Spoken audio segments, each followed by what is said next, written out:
Hi everybody, this is Itchy again. I'm bringing you another tutorial for the Xbox 360. People have found that there have been common occurrences with the CD-ROM drive with playing games with there being an unreadable disk. And there are fixes out there. Some people tell you to stick paper in there, tell you to open up the drive, open and close the drive a couple times. Some people tell you to take the drive cover off and stick the magnet that's in the top of the drive cover onto the spindle. Some people have told you that this little ring here in the center comes undone. I actually had that happen to me while I was doing this fix. This fix is part of the same process as you will find in one of the other videos out there about removing this spindle. Some people will tell you to take it apart, WD-40 it, clean off all the grease, WD-40 it, put it back together, and it'll work fine. And yes, that is a temporary fix. I have heard that happen.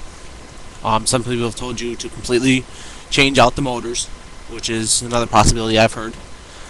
Some people have told you to completely change out the hardware and just exchange the PCB board on a new drive. The solution I came across was, when I was looking at this, is I was having unreadable disk errors on my Xbox, which is over there, on certain discs. Like, for example, Guitar Hero 2 would play perfectly, DVDs would play perfectly, but my Guitar Hero 3, my Rock Band, they would, work maybe half the time when they're in. So when I took it apart and examined the drive, I looked for all the most common things.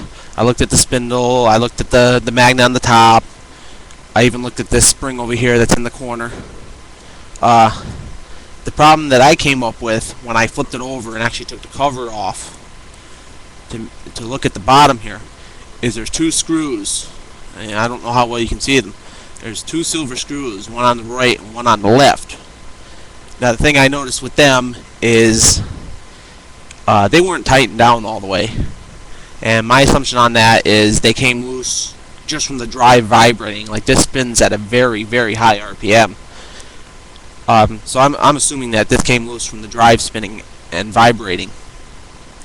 So after I had tightened those screws up, I put the cover back on, and of course, like I said, I ran into that problem with this coming off, this silver ring that's the magnet. I had a problem with that coming off, so I had to glue that back down, and I used an adhesive made by Super Glue, which I actually just got this from a dollar store. It's called Fix All Adhesive Super Glue. And it's almost like an industrial strength kind of glue, I guess you could say.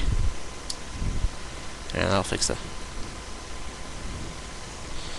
So basically all I did with that is I just glued it back in, and it actually works pretty well, because when you push this ring back down, the glue will actually ooze out, and you just kind of wipe it away and let it dry, and it should sit in there pretty well. I only left it sit. The glue says to let it sit for 10 minutes and then 24 hours for maximum, but I actually didn't have a problem. I just let it sit for about 8 minutes and tested it, and worked. But that's the solution I came up with, was these two silver screws on the bottom here was offsetting the laser, and I think that's what was also causing my little bit of a grinding noise. So my suggestion is, now I didn't do this, is I'm guessing there's supposed to be like thread sealer, which I can see on one of the screws here. There's thread lock on here. I would suggest taking these out and probably putting a little bit of thread lock back on them and putting them back in, because these screws actually come up through the top here if you look closely. And that's one of the problems I've come across with a friend of mine. He actually said that one of these screws, I guess, somehow was scratching his disc, which they also tell you the laser does that too. But I guess when they put these screws in, they put the thread lock on the very end, and it just doesn't hold too well. So that's the solution I came across. I mean, I don't know much about these drives. I'm more of a computer guy. I don't usually play with CD-ROMs. I usually tell people, if they're broken, throw them away, because I don't like to mess with them. But like I said, when I took this apart, these two silver screws are the solution I came across.